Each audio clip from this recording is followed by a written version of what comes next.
श्रीराम समर्थ. सद्गुरू श्री ब्रह्मचैतन्य महाराज गोंदवलेकर यांचे प्रवचन दिनांक 2 डिसेंबर. अखंड नामस्मरणात राहणे म्हणजेच उपासना. देवाच्या आड काय बरे येत असते? आपल्याला देवाची प्राप्ती होत नाही याला वास्तविक आपणच कारण असतो.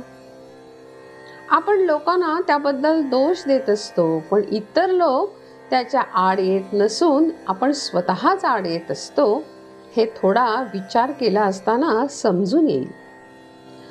ज्याला आपले म्हणायला पाहिजे होते त्याला आपले न म्हणता आपण दुसऱ्या कुणाला तरी आपले म्हणत असतो. आपला मुलगा, बायको, भाऊ या सर्वांना आपले म्हणत असतो. हे सर्वजण काही मर्यादेपर्यंत आपले असतात. परंतु देवाला जर आपण आपले म्हटले तर तो सदा सर्व काळ आपलाच असतो आणि आपल्याला तो मदत करायला तयार असतो. तुम्हा सर्वांना द्रौपदीची गोष्ट माहीत आहे ना? आपले भ्रातार आपले रक्षण करतील असे तिला वाटत होते, परंतु त्या कोणाकडून काही होणे शक्य नाही असे तिला दिसले तेव्हा तिने अनन्यतेने श्रीकृष्णाचा दावा केला आणि तेव्हाच श्रीकृष्ण तिच्याकरता धावून आले.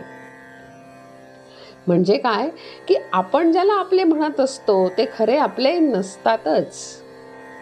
आपण परमात्म्याला आपले म्हणावे, मी त्याचा आहे अशी सदा सर्व काळ आठवण ठेवावी आणि जे जे घडत असते ते सर्व त्याच्याच इच्छेने होत असते ही भावना ठेवावी. अशी भावना होण्याकरता आपण त्याची उपासना करायला पाहिजे.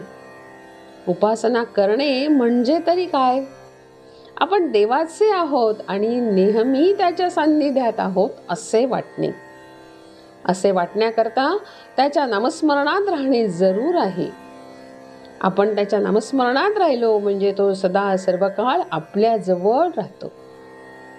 तुम्ही कुणाचे नाव घेतले म्हणजे त्याची मूर्ती जशी तुमच्या ध्यानात येते त्याप्रमाणे देवाचे नाव घेतले म्हणजे तो तुमच्या जवळच असतो.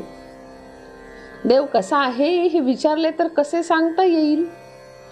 तो नामात आहे हे प्रत्यक्ष श्रीकृष्णांनीच सांगितलेले आहे.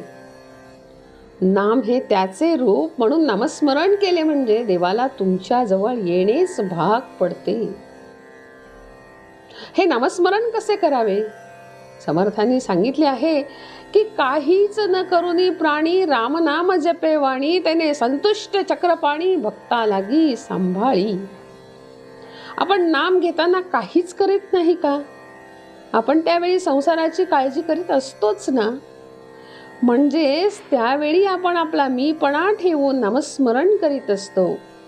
मीपणा रहित जो नामस्मरण करील त्यालाच देव सांभाळीत असतो आणि जो स्वस्थ राहील त्याचा योगक्षेम देव चालवित असतो. आपण कोणाचे तरी होऊन राहावे, गुरुचे किंवा देवाचे तरी. जानकी जीवन स्मरण जय जय राम.